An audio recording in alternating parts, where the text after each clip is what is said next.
Depois de anos vendo a marinha botar recompensas em cima da cabeça de piratas, de pessoas famosas no mundo de One Piece, parece que finalmente o jogo virou.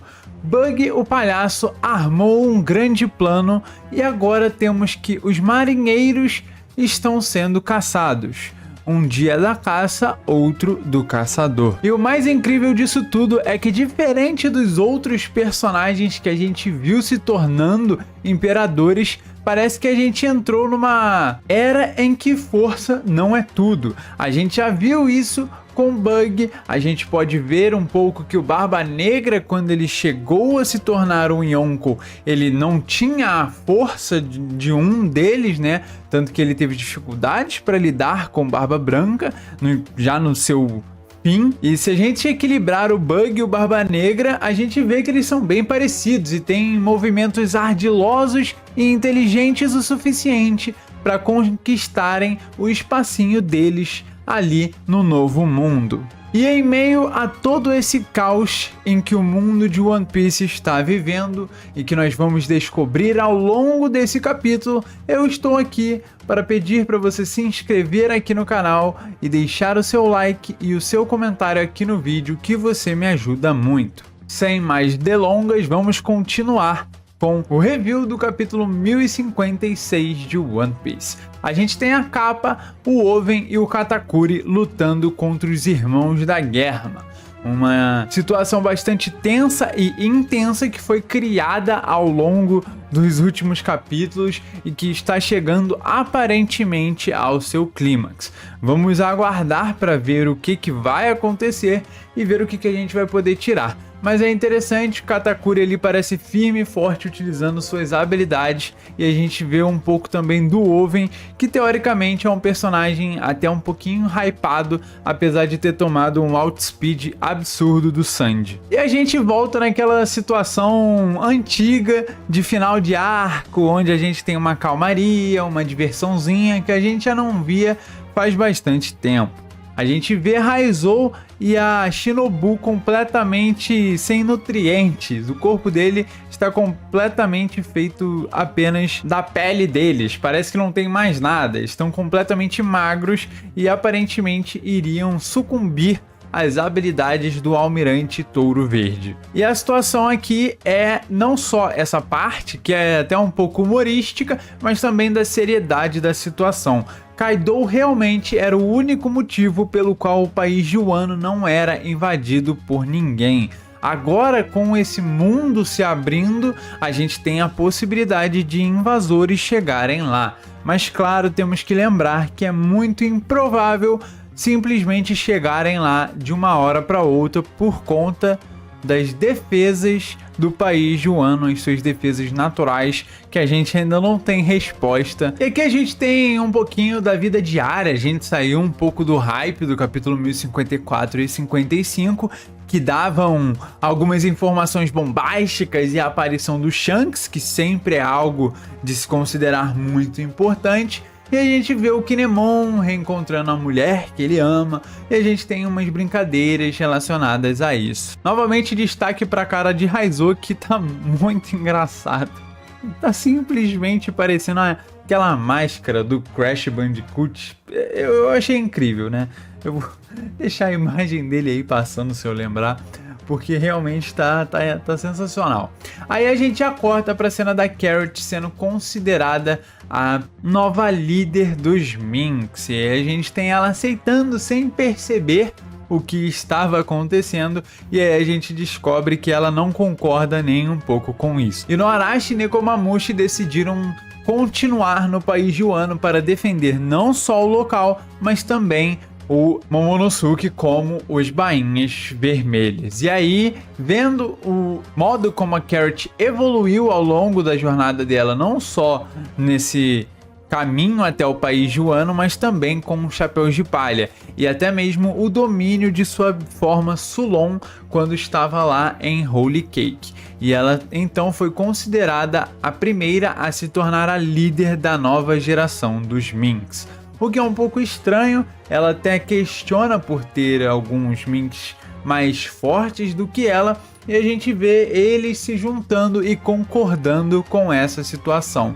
Lembrando sobre a vontade de Pedro e dizendo que ela é a única, que não exatamente a única, mas é que a vontade dele persiste mais nela do que em qualquer outro Mink. A gente vê Zunisha voltando a sua caminhada eterna até o dia em que as fronteiras de Wano irão se abrir e causar um grande alvoroço, não só por Pluton, mas também por simplesmente abrir as portas para todos os tipos de inimigos.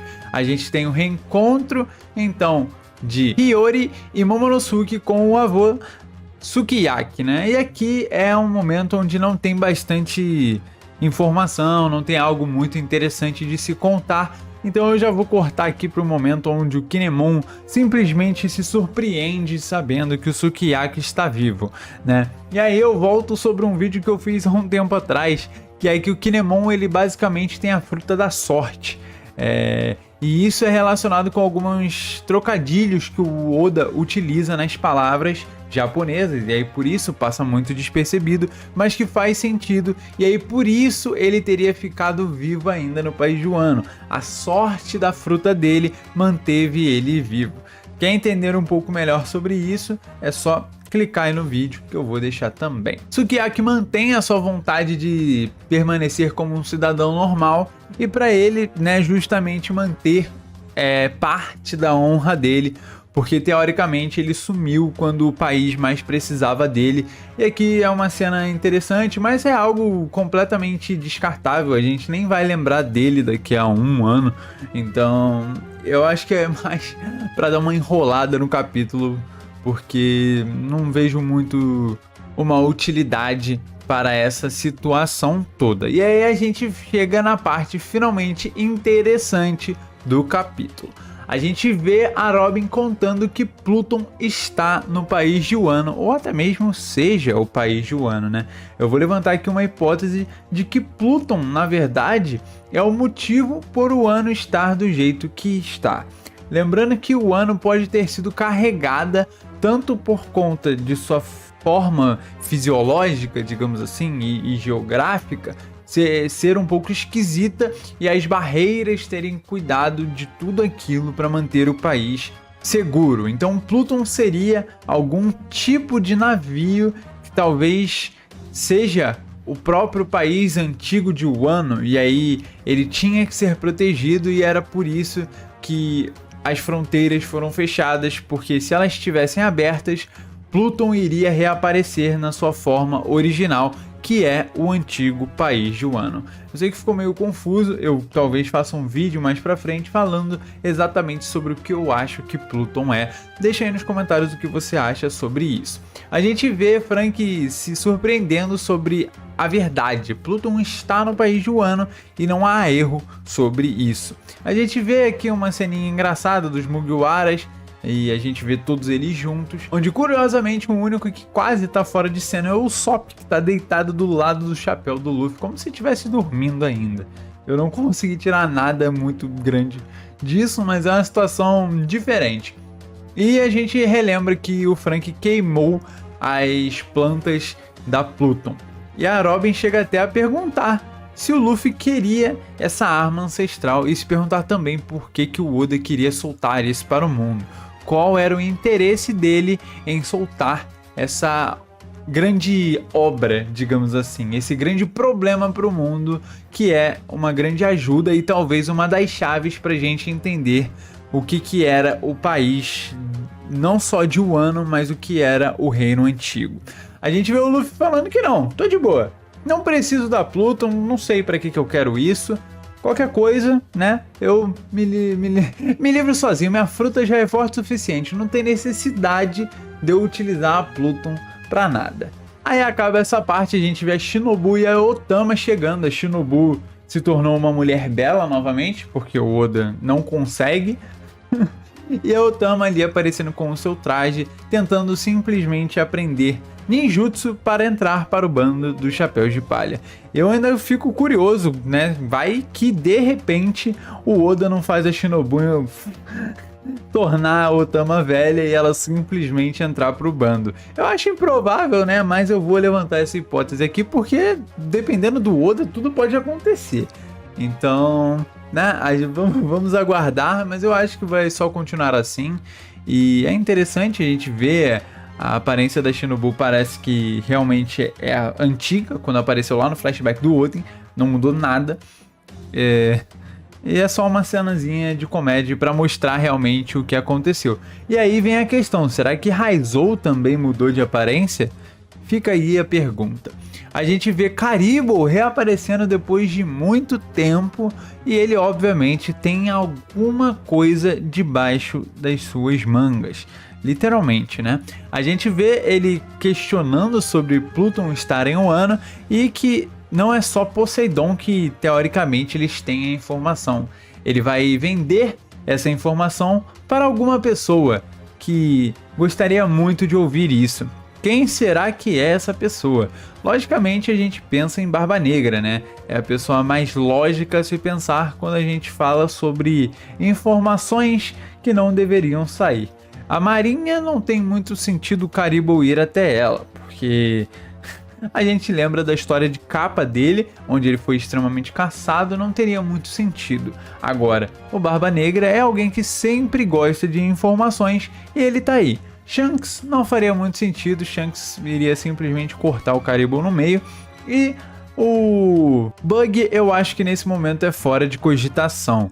Acho que ele mantém muito mais uma postura ativa contra a Marinha do que tentar algo contra os Chapéus de Palha, porque eu acho que ele saberia que isso era, digamos que, morte súbita. E aqui vem uma coisa interessante sobre isso, né? Como o Caribou teoricamente fez esse movimento, alguns dias se passaram. Então, novamente é um corte sobre o que está acontecendo no mundo. Ele está caótico, coisas estão acontecendo e a gente não sabe de nada. E tá tudo, os dias passam, as informações correm e a gente continua meio que no escuro sobre tudo isso.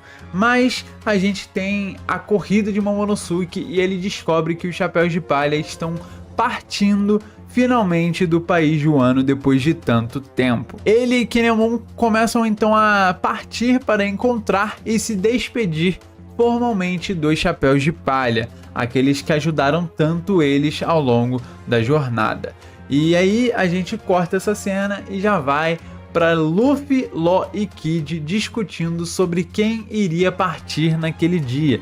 Eles não queriam partir ao mesmo tempo, mas acabam aceitando. A gente entra naquela situação do log pose e cada um escolhe um caminho. Então, após muito tempo, depois de muito estar com o Law ao lado do bando dos Chapéus de Palha, a gente vai se despedir do cirurgião. Isso é uma pena, eu gosto muito do personagem do Law, mas eu fico feliz porque ele saiu vivo do país de Wano e ele com certeza vai ter importância na saga final, seja para descobrir o que é a Tempestade dos D, o passado, se juntar a Robin, né? Porque os dois estão tudo coladinho ali, viraram super amigos, né? Então é bastante interessante. Eu só vou constatar uma coisa aqui que eu vi uma pessoa falando, eu achei muito interessante, agora eu não lembro quem foi, que o Luffy, teoricamente, ele é relacionado com o leão. A sua risada tem conexões com o leão, né, e algumas outras coisas também, se a gente for pensar. E aí a Robin diz que o Law seria a hiena. Corrigindo, o Law cita ser a hiena, né, quando ele tá chegando lá para encontrar os dois na hora que eles estão descendo para ver a verdadeira Wano. E aí, supostamente, a hiena trairia o leão. Deixa aí nos comentários o que você acha sobre isso. Eu acho bastante interessante, né? Apesar de eu achar que eles dois têm uma conexão. Porém, assim como ele diz nesse capítulo, agora é o momento de se separar e agora eles são rivais novamente. Né? Rival só se for de nome, só se for de ser supernova diferente, e aí eles terem uma tretinha. Porque se for depender de luta, o Luffy simplesmente arrebentaria o Law na porrada. É coisa de pô, tadinho, eu tenho pena do que o Luffy faria com o Law no 1 contra 1. A gente vê as direções sendo decididas e supostamente o Nordeste ser o caminho mais rápido, segundo o Law. Eu acho aqui muito subjetivo, até porque, né, a gente entra numa questão de ter que seguir o log pose. Se o log pose simplesmente mandar ele para a mesma ilha que o Kid tiver ido, então, né? Mas eu acho curioso também o fato dos Chapéus de Palha não estarem escolhendo exatamente qual ilha eles vão. Dá uma sensação de que eles estão indo para uma nova aventura e não exatamente para Elbaf por conta própria para descobrir algo em específico. Acho legal voltar um pouco às raízes, porque desde Dressrosa a gente sempre tá indo para um caminho específico, né? Kid se mostra extremamente frustrado por Bug se tornar o novo imperador, e aí a gente vê o nome do capítulo, Cross Guild, né? A gente vê o bombástico palhaço Bug junto com as suas asas, digamos assim, Drácula e Mihawk e Sir Crocodile. Os dois estão, entre aspas, sob comando de Bug. Eu acho interessante, o Luffy até se surpreende, Crocodile e Olhos de Falcão, e a gente vê o Zoro, Olhos de Falcão nunca aceitaria isso, né? Mas vamos entender, o mundo está um grande caos e aí a gente pode ter alguns motivos em específico para essa situação acontecer. Lembrando que o Mihawk ele tem um jeitão meio folgado assim, então talvez ele só queira não estar tendo nenhum tipo de problema. A gente vê que essa Cross Guild está causando um grande alvoroço no mundo e tornando os próprios marinheiros sendo caçados, né, possuindo recompensa nas suas cabeças. Eu acho que aqui as recompensas foram feitas igual lá em Dressrosa, cada um possui uma certa quantidade de estrela e essas estrelas dão um número, seja 300 milhões, 200 milhões, 100 milhões ou daí para baixo, né? Eu não consigo reconhecer nenhum dos marinheiros e talvez isso seja por conta da hora que eu tô gravando.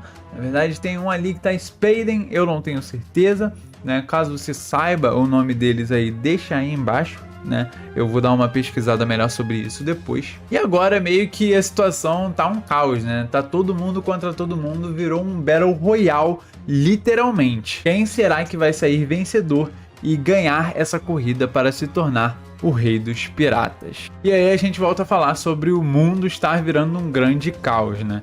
A gente vê o Law entregando o Road Poneglyph pro Kid, né, por ser justo, ser uma luta tão grande. E aí a gente vê uma informação bastante interessante.